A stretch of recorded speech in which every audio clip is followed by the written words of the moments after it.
নমস্কার বন্ধুরা, welcome to Rina's kitchen. আজকের রেসিপিটা হলো তাদের জন্য যারা লাল লাল এবং ঝাল ঝাল মাটনের রেসিপি খেতে দারুণ ভালোবাসে। চলুন শুরু করি। কড়াই নিয়ে নিয়েছি, কড়াই গরম করে নিয়েছি।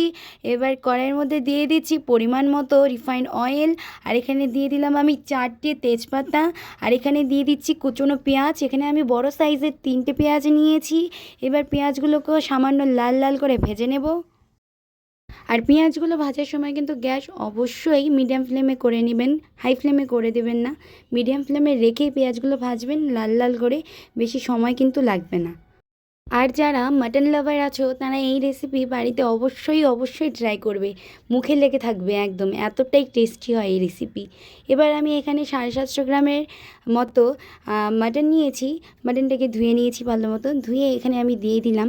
দিয়ে এবার পেঁয়াজগুলোর সাথে আমি মাটনটাকে 2 মিনিটের মতো সামান্য নাড়াচাড়া করে নেব।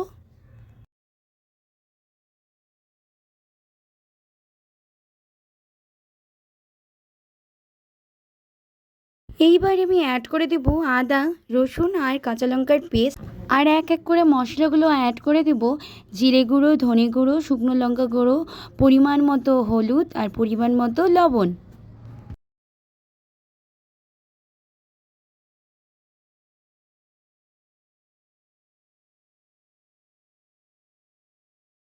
এইবার মাটনটাকে মশলাগুলোর সাথে অনেকক্ষণ ধরে আমি কষিয়ে নেব ভালো মতো, অন্তত 10 থেকে 15 মিনিটের মতো।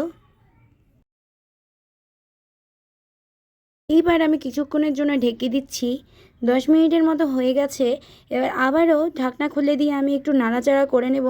অনেকটাই কষে গিয়েছে, কিন্তু আরও কিছুক্ষণ আমি কষিয়ে নেব।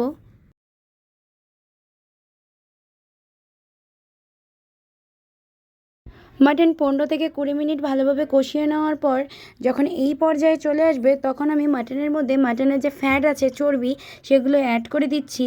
প্রথমেই মাটনের চর্বিগুলো দিয়ে দিব না, নয়তো গলে যাবে। আর এখানে আমি দিয়ে দিচ্ছি বড় বড় করে কেটে রাখা আলু। আলুটা অনেকে স্কিপ করতে পারেন, যাদের ইচ্ছে অনুযায়ী আপনারা অ্যাড করবেন অথবা নাও করতে পারেন। আমার ভালো লাগে তাই আমি অ্যাড করে দিয়েছি। এবার আলু এবং ফ্যাটের সাথে আবারও কিছুক্ষণ মিক্সড করে নেওয়ার পর এর মধ্যে দিয়ে দেবো আমি পরিমাণ মতো জল।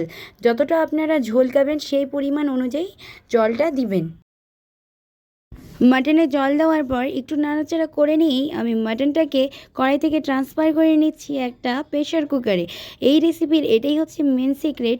এবার প্রেশার কুকারে দিয়ে দেওয়ার পর আমি এখানে দিয়ে দিচ্ছি বড় 1 চামচের মতো গরম মশলা গুঁড়ো, আর দিয়ে ভালো করে মিক্স করে নিয়ে আমি এর মধ্যে 3টে সিটি দিয়ে নিয়েছি। তারপর নামিয়ে দিয়েছি। আর আলু নিয়ে একদমই টেনশন করার কোনো কথাই নেই, কারণ আলু একদম মোমের মতো গলে গিয়েছে। আর এই রেসিপি অবশ্যই বাড়িতে ট্রাই করবেন। এবং আমার রেসিপিগুলো ভালো লেগে থাকলে অবশ্যই লাইক, কমেন্ট, শেয়ার এবং সাবস্ক্রাইব করে দিয়ে আমার পাশে থাকবেন।